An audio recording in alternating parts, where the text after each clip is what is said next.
يا الله رسول الله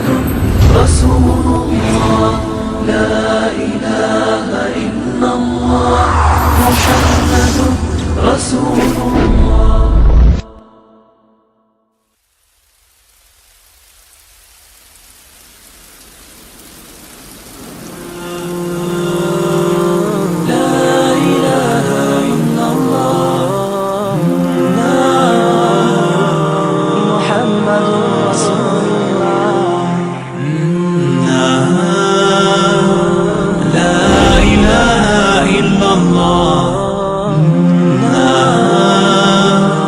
محمد رسول الله لا إله إلا الله محمد رسول الله.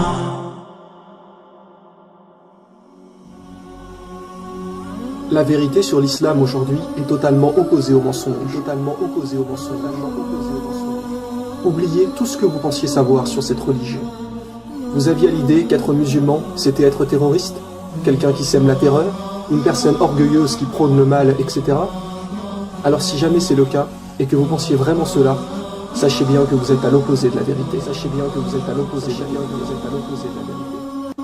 Car ne vous êtes-vous jamais posé la question, comment se fait-il que de plus en plus de personnes dans le monde se tournent vers cette religion ? Si elle est si horrible que vous l'imaginez, pourquoi y a-t-il de plus en plus de musulmans ? Saviez-vous que le Vatican lui-même a annoncé récemment qu'il y avait aujourd'hui plus de musulmans que de catholiques dans le monde, et que donc l'islam se plaçait comme toute première religion ? Croyez-vous vraiment que tous ces gens qui ont ouvert leur cœur à l'islam sont des gens qui n'ont pas réfléchi, et qui ne se sont pas posé des questions ? Ou plutôt parce que la réalité s'est vraiment présentée à eux ?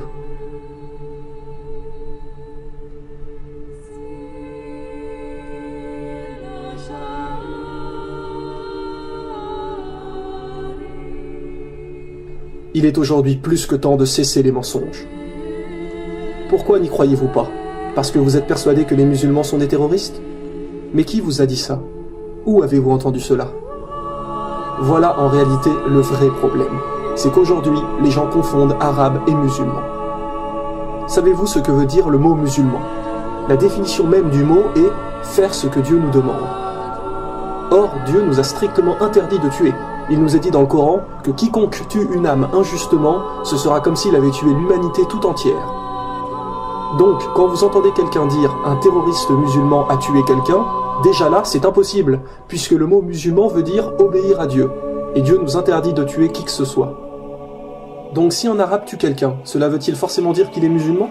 Par exemple, un français n'est pas forcément un chrétien. Un chinois n'est pas forcément un bouddhiste. Ne confondez pas arabe et musulman. Tous les arabes qui sèment le mal sur terre seront punis comme les autres.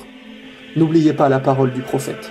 Un arabe n'est pas supérieur à un non-arabe, et un non-arabe n'est pas supérieur à un arabe. N'importe qui peut être musulman. Et ces personnes-là ne font pas le mal. Un musulman est quelqu'un qui a l'obligation d'aider son prochain, de nourrir le pauvre, de ne jamais faire de mal, de ne pas se mettre en colère, de pardonner toujours les autres, de remercier Dieu de ce qu'il nous donne. Ouvrez vous-même le Coran. Où voyez-vous qu'il nous est demandé de tuer ? Où voyez-vous qu'il nous est dit de faire du mal ? Beaucoup de gens pensent aussi que les femmes sont soumises à leur mari, alors que ceci est absolument faux. Avant que le prophète Mohammed arrive, les hommes se payaient des femmes, les utilisaient, ils les croyaient inférieures, et lorsque le prophète est arrivé, il a aboli tout ça, en expliquant bien clairement que la femme est l'égale de l'homme, ni inférieure, ni supérieure. Où voyez-vous dans le Coran que celle-ci doit être soumise ? En vérité, le prophète Mohammed a dit « Parmi les meilleurs d'entre vous, ce seront ceux qui prendront soin de leurs femmes. » Alors vous me direz peut-être « Oui, mais on voit des gens qui ne font pas ça, qui ne respectent personne. » Eh bien oui, cela est vrai. Mais ça, ce n'est pas l'islam. Ce sont ce que les gens en font. Ils ne suivent pas toujours bien les lois peut-être, mais ne vous dites pas que c'est ce que Dieu a demandé. Aujourd'hui, les ignorants jugent une religion en se basant exprès sur les arabes qui font n'importe quoi pour vous faire penser que c'est cela l'islam. Vous ne vous rendez pas compte que vous vous faites manipuler.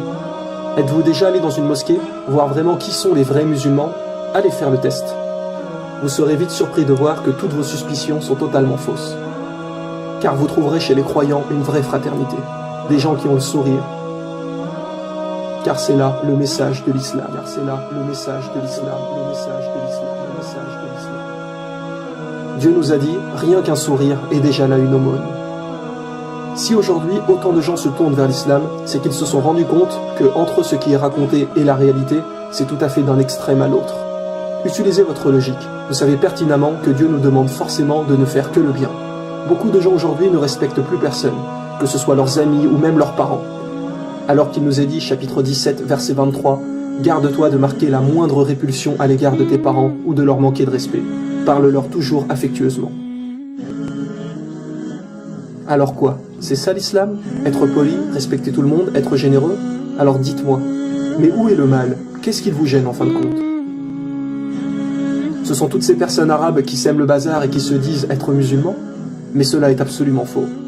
On ne peut pas vraiment les qualifier de musulmans. Le prophète Mohammed a dit, vous ne serez pas vraiment musulman du moment que vous n'espérez pas pour votre frère ou votre sœur ce que vous espérez pour vous-même. Et là on ne parle pas des frères ou sœurs de sang, mais de tout le monde. Vous ne serez pas vraiment musulman du moment que vous n'espérez pas pour autrui ce que vous espérez pour vous-même. Vous pensez qu'être musulman va tout changer, que votre vie ne sera plus la même? Mais en réalité, qu'est-ce que cela va-t-il changer? Vous croyez que vous n'allez plus avoir de liberté? Bien au contraire. Vous pouvez toujours vous marier, partir en voyage, acheter une maison, avoir des enfants, vous amuser avec vos amis. Mais en plus de cela, vous allez vous efforcer d'être le meilleur pour les autres, d'inciter les gens à faire le bien, parce qu'à chaque instant, peu importe où vous êtes, vous savez que Dieu vous regarde. Il sait ce que vous cachez ainsi que ce que vous divulguez.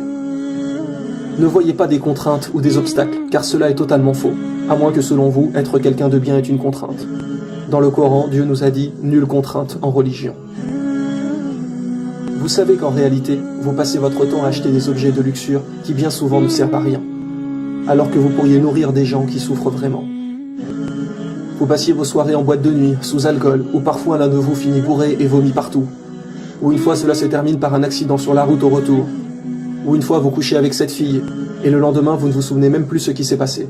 Et parfois même vous recevez plus tard un coup de fil pour vous dire que cette fille est tombée enceinte. Ne vous rendez-vous pas compte qu'il y a là un problème, que la société d'aujourd'hui vous pousse à consommer? Quel chemin allez-vous choisir? Le chemin du mensonge, qui est « j'ai qu'une vie, je profite, je bois, je fume, je me drogue, je passe 5 heures par jour sur internet à perdre mon temps » ou le chemin de Dieu, c'est-à-dire chercher à aider et à faire le bien? Coran chapitre 9, verset 71, les croyants hommes et femmes sont solidaires les uns des autres, ils encouragent au bien et déconseillent le mal. Les musulmans se soucient sans arrêt d'aider les nécessiteux, et nous savons qu'il y a là une grande récompense. Notre prophète nous a bien précisé, l'aumône éteint les péchés comme l'eau éteint le feu. L'aumône éteint les péchés comme l'eau éteint le feu. L'aumône éteint les péchés comme l'eau éteint le feu. Depuis que le premier homme a posé le pied sur la terre, l'islam était là également. Et tous les prophètes ont prôné la même religion. Ne vous êtes-vous jamais posé la question, pourquoi les noms de religion prennent souvent le nom de quelqu'un? Par exemple, Jésus-Christ, le christianisme, judaïsme pour Judas, bouddhisme pour Bouddha, etc. Mais pas l'islam. Le mot islam a deux significations. Il veut dire faire ce que Dieu nous demande et aussi la paix. Si l'on revenait à l'époque de Jésus et qu'on lui demandait « Ô Jésus, quelle est ta religion ?» Croyez-vous qu'il vous dirait le christianisme? Non, car il n'a jamais entendu ce mot. Le christianisme est venu suite à lui. La réponse la plus probable qu'il dirait est « Ma religion est de faire tout ce que Dieu m'a commandé de faire ». Et quelle religion signifie cela? L'islam. Idem pour Moïse, si on avait l'opportunité de lui demander « Quelle est ta religion ?» Jamais il leur répondrait le judaïsme, car lui non plus n'a jamais entendu ce mot. Mais la réponse la plus probable serait « Ma religion est de faire tout ce que Dieu attend de moi ». Et une nouvelle fois, un mot pour dire cela en arabe est l'islam. Vous avez vu dans la saison 1 que toutes les religions ont toujours délivré le même message, et Dieu nous l'a reconfirmé dans le Coran.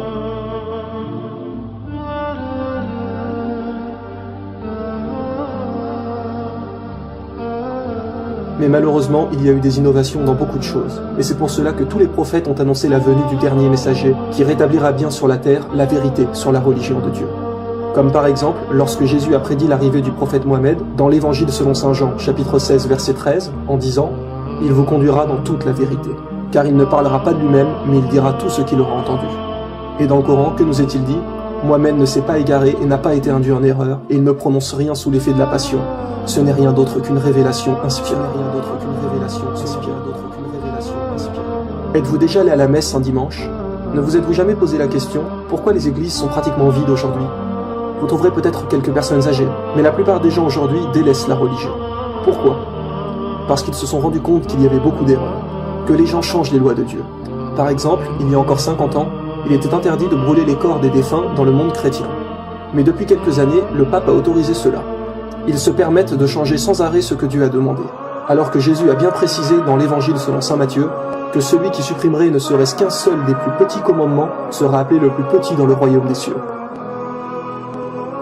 Les gens se perdent car ce n'est plus là vraiment la religion de Dieu. Par contre, faites un jour le test. Allez dans une mosquée à la prière du vendredi. Vous les trouverez tellement pleines qu'il n'y aura presque plus de place. Parfois, les gens prient même dehors, tellement les mosquées regorgent de monde. Les autres religions n'ont presque plus de pratiquants. Et d'ailleurs, Dieu nous a dit, certes, l'erreur est destinée à disparaître. Il y a trop d'incohérences. Par exemple, les chrétiens croient en l'Ancien Testament, et donc en Moïse. Mais dans la Torah, il est bien dit comme dans le Coran qu'il n'y a qu'un Dieu unique. Alors que pour les chrétiens, Dieu est trois, le Père, le Fils et le Saint-Esprit, la fameuse Trinité.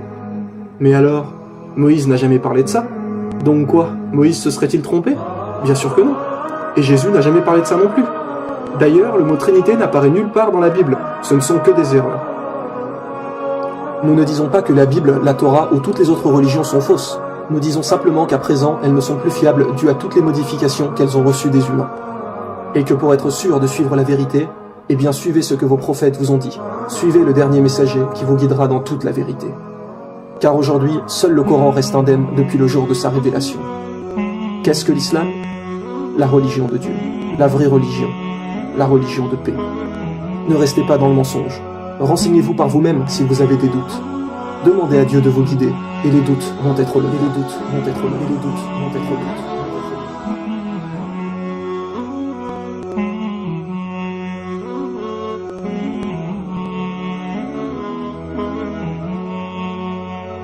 Thank you.